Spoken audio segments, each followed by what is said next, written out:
Hello, everybody. Good morning. One day, one day away from one of the most exciting days of the year, one of the best squares on the calendar for any football fan, the draft. And I've said it before because it's true. We don't have a lot of picks in this draft, but that does not change the fact that some very exciting stuff is going to happen over the next few days. And the Seahawks, with their limited draft capital, still have the opportunity to land difference makers in the next few days. So we're almost there, and we just have some final stuff to wrap up here. So last night, I did a 2 hour long stream. We had a lot of people come out, got up to 90 people at one point, had consistently 60 to 70 throughout the entire show. I ran through a bunch of different mock draft simulations on Pro Football Focus, Pro Football Network, the Draft Network, all kinds of different sites. Any site that would use a semi-credible mock draft simulator, I would give it a shot. So we ran through a bunch of different mock draft scenarios. We ended up doing about 10, I think. And I decided to kind of summarize our findings for those of you who couldn't make it out to the stream last night, or those who simply didn't want to, or those who maybe went to the stream but want the information in a more concise manner. So I've taken the mock drafts that we assembled yesterday, I think there were 10 in total, and I've narrowed it down to my 5 favorite. These are the 5 that we finished yesterday that I really liked. And while I don't doubt that this team is thinking about things differently than I am, because again, I'm just a fan, I do the best I can, but the team is obviously going to have different priorities than me and view things differently than I am. I think these are some semi realistic scenarios as of right now. So, what you're looking at in this video, or what you're about to be looking at, are 5 scenarios that could theoretically happen without it being the biggest shock ever. So, with that in mind, let's take a look at my 5 favorite Seahawks mock drafts that I was able to put together yesterday night. Okay, number 5. We have this nice little mock here. I did do one trade. Most mock draft simulators allow you to trade, and I abused that ability as much as I could. This mock had us sending our 4th round pick to Atlanta in exchange for 2/5 and a 6th. That's probably a little more than an actual Atlanta team would be willing to give, but they called me, so I get to fleece them. That seems fair, right? I mean, if Atlanta wants the fourth round pick so bad, they can overpay a little bit. So anyway, as for the players, in the 2nd round, I stood pat and took Pat Freiermuth, who is my favorite tight end in this draft and one of the 7 players who I would feel comfortable taking in the top 60. So I got Pat Freiermuth. He should either start or receive a lot of snaps as the backup tight end behind Gerald Everett as a rookie. And even if he's the backup initially, he might take that starting job sooner rather than later. Again, Tyler Higbee type. He can be the Tyler Higbee to Gerald Everett's Gerald Everett. With our 5th round picks, we got 2 Stanford boys. We got Drew Dalman and we got Simi Fehoko. Drew Dalman, I think he needs to put on a little bit of weight, but it's fine. I think he's got enough time to do it before the season starts. I think he should immediately be good enough to back up Ethan Posick and possibly push Posick for the starting job. I mean, at worst, they're going to compete for each other, and whoever gets the starting job is the guy who won. So hopefully one of those 2 guys would actually be competent. So Dalman has a chance to start. Fehoko, I don't know. I don't know if we can say he's going to be better than Freddie Swain as a rookie. I like Fioco's talent. I like his skill set. He's big. He's got surprising speed. He knows how to win those jump balls. I saw him play a lot at Stanford. I think he could be a part of the offense in a couple years at least, but he might be able to make some plays as a rookie. Then with the 6th round pick I got in that trade, I got Mark Gilbert from Duke. He was a guy who had an incredible season like 3 years ago, and then he got hurt and was never the same. If he can get back to what he was that one year, I think it was 2017, you've got one of the biggest steals of the draft. But it's definitely a big question mark. And then we have TJ Vasher, wide receiver from Texas Tech, who I am in love with as much as I know that he is a project. So that's my fifth favorite mock draft that we did yesterday. We get we get one guy who's definitely going to start or at least make a starter contribution. We get Drew Dahlman, who has a chance to start, who at least is going to push the current starter to higher heights in order to keep that job. And don't count out Fihoko either. Okay, so that's mock number 5. Now we go to number 4. This was done on the Draft Network. The first thing about this mock draft that's really great is that we got Dylan Radnuns in the second round, which I'm not going to sit here and act like that's probably going to happen. I think Radnuns will be gone by the midpoint of the second round, but I did find one mock scenario where he went in the late second. I scooped him up. He is going to push Brandon Shell for the starting job day one and possibly take it by mid-season, if not early in the season. And then next year he can take Dwayne Brown's spot. I love it. That takes care of so many problems with this team, both for the now and for the later. Jalen Darden was next. He was our fourth round pick. We stood pat at 129, I think, and took Jalen Darden. He's a player that I did not scout, but a lot of Seahawks fans really like. And I have to admit that I'm intrigued by him. And I just felt like the value was pretty good at 129, so I picked him up. He would probably compete with Freddie Swain for the number 3 receiver spot very quickly. And I think he has a good chance of taking it. He has a very nice skill set for a slot receiver. I think he could take the job from Swain. 162, we did Trey Hill. This was one of the picks we picked up in a trade. We got the center from Georgia. Now, I'm not particularly enamored with this center compared to somebody like a Drew Dahlman. I like Drew Dahlman a lot more for this offense. But Trey Hill is good, and Trey Hill would at least push Posick for the starting job and can at least take the backup job from Kyle Fuller, I think. So that's a good addition. Number 167, we had Josh Palmer, another guy who can push for that number 3 receiver spot, along with Darden and Swain. Again, competition breeds good things. I don't know how the rest of that saying goes, but I think you guys get what I'm saying, what I'm getting at here. Competition is good.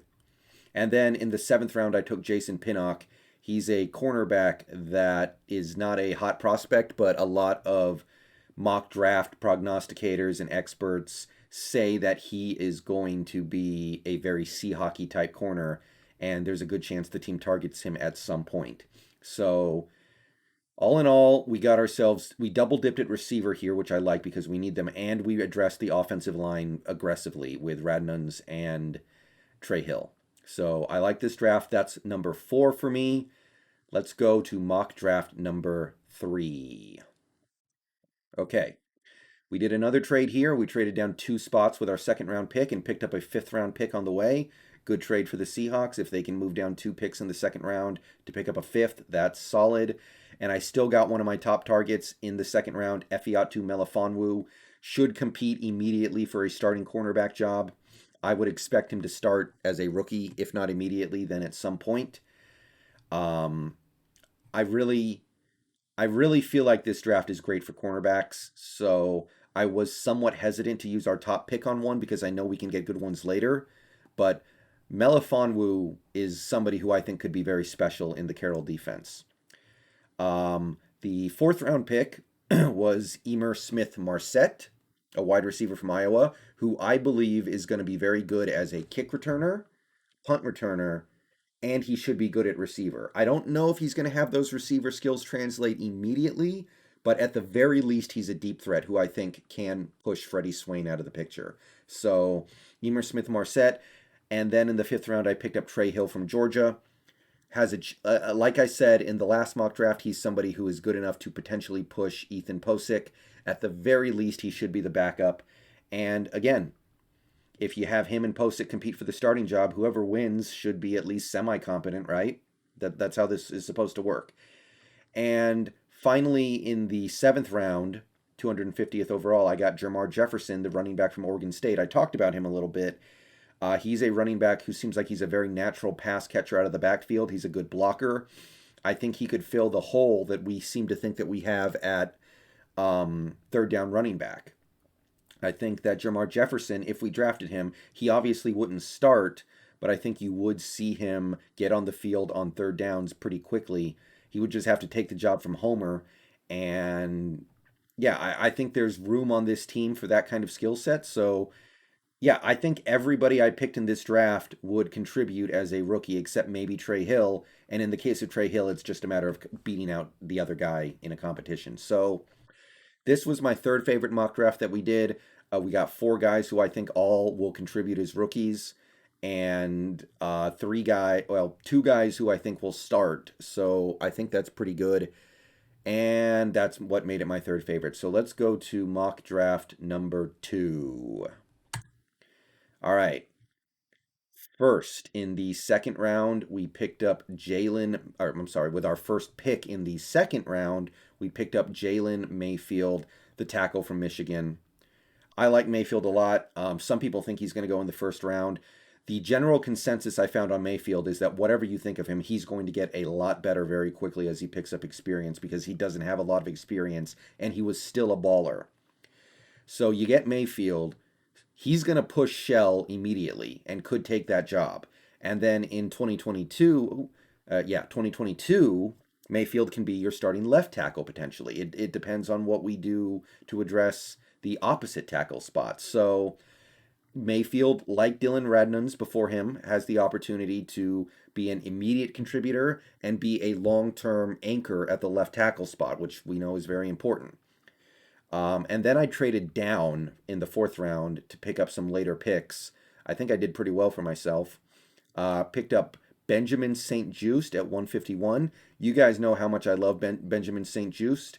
I think he's the most sea hockey corner in this draft. He is the spitting image of a rangier Richard Sherman. He does have some stuff to learn in terms of ball skills. He needs to learn how to make better plays on the ball. But Benjamin St-Juste is the cornerback who I would covet in the later rounds more than pretty much anyone else except for Israel Mukamu. So very happy to get him outside of the top 150. At 179, we got Nick Eubanks, an athletic pass-catching, playmaking tight end who I think would have a chance to be the number 2 tight end, but basically splitting time with Will Dissly depending on the demands of the play. But he would get on the field because he would be our secondary playmaking tight end, because I think immediately out of the box he should be better as a pass catcher than Dissly. Jimmy Morrissey, center from Pittsburgh. Another guy who I'm not going to pretend like he's going to be amazing out of the box, but he might be good enough to push Posick. And at worst, you're looking at a backup who can push Kyle Fuller to the practice squad. So Jimmy Morrissey is the guy in the sixth. And our final pick, which was a trade up from the seventh round, is another offensive lineman, Alaric Jackson from Iowa. And the thing with Alaric Jackson is that he doesn't have a tremendously high ceiling, but he does have a high floor, and he should be pretty good out of the box. So with Alaric Jackson, you're getting somebody who can be an effective backup immediately. So this draft really hits the offensive line hard. You're getting somebody who has a chance to start immediately at tackle. You're getting somebody who has a chance to fill in for an injured X, be it Dwayne Brown, Brandon Shell, or Jalen Mayfield, and you're getting a center who can push Posick. So you've done a great job of that. You've given Wilson one decent pass-catching prospect, and you've given Carroll a toy that I know he's going to be just thrilled to work with. So that is mock draft number 2, second favorite of the ones that we did last night. So with that in mind, let's go take a look at my favorite mock draft we pulled off. If we can pull this one off, I'm not going to have anything to complain about. I'll tell you that right now. So here's mock draft number 1. That's right. The mock draft number 1 started with 2 trade backs. Traded back with the Saints to get some extra picks, or 1 extra pick, and then I traded back with the Jaguars to get 2 more picks. So we didn't pick until the very start of the 3rd round. But check this out. And by the way, please ignore the PFF grades. Those things don't make any sense. So Dyami Brown, 3rd round pick, right at the top of the 3rd. I expect Dyami Brown to immediately be a starter, or at least the number 3 receiver in this offense. He's a great all-around talent, and I think he's clearly going to be better than Freddie Swain right off the bat. I love De'Ami Brown. I think he would provide a big boost to this offense. Down at 129, which was the fourth round pick I originally had, so this was not as the result of a trade. I got Kelvin Joseph, and he was one of those raw but very Carroll like cornerbacks who I thought I would be willing to take in the third round, and I got him in the fourth. So that is awesome. Kelvin Joseph, if Carroll can get him ready for the season in time, which he's done this before. Trey Flowers, Richard Sherman, it's something he's typically been pretty good at. I would expect Kelvin Joseph to be an immediate starter, or at least a month two or month three starter in his rookie year. 133, I got Tommy Tremble. Oh my God, I was so excited when I actually had the chance to get Tommy Tremble, and I only got him in pretend. Imagine if we get him in real life. Tommy Tremble would immediately, I think, immediately take Will Dissly's job. He's a better blocker than Dissly, I think, and that's saying something. Tremble is an incredibly good blocker, and he's a playmaker in the passing game in in progress. He's not there yet, but he clearly has the talent for it. So Tommy Tremble, he wouldn't be a starter, I don't think, immediately, but he would be somebody who gets a lot of snaps. All right, 145. This was one of the picks I got from Jacksonville. Kendrick Green. Now, I think Kendrick Green, if he came here, would play center for us. Some places project him as a guard, others project him as a center. Either way, I think he's good enough to easily justify the fifth round pick. Kendrick Green, if you get him, has the potential to be a starting center in year one, I think. So that's pushing Posick. That's probably replacing Posick. And that's giving you somebody who can be the foundation of the middle of your line for at least the next 4 to 5 years. So we've got basically four starters from this draft. Four starters with three picks. I'm pretty proud of that. That's money. And to top it off, we got Isaiah McDuffie from Boston College, who I think could be the replacement will linebacker for Brooks when Brooks moves inside.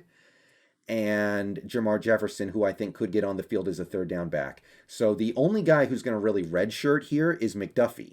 Everyone else, I think, has a real chance to play as a rookie and make positive contributions. So that's my favorite mock draft we pulled off last night. Let me know what you guys think in the comments. What's your favorite mock draft? What are your favorite picks? Can you do better than me? I'm sure you can do better than me in the PFF grade. Just take a quarterback with every pick. Trust me, it'll work. But let me know if you guys think you can do better than this. But this is my favorite mock draft that we pulled off last night. Peace out. Go Hawks. See you guys later. One day away. Let's just get through the day and get there.